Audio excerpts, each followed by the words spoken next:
លោកតែជាមិនយល់ពីអត្ថន័យស្នេហ៍មានអូនក្បែរអូនមិនចេះថែរក្សា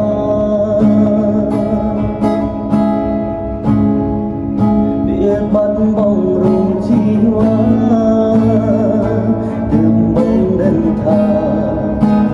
អូនពិតមិនដល់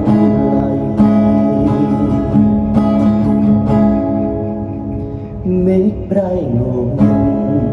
ក្នុងចិត្តកាន់តែគិតច្រើនដំណោះតាំងភ្លៀងផ្ដើមឲ្យបងកាន់តែនឹកអូនស្ដាប់ទឹកភ្លៀងអងរួនបេះដូង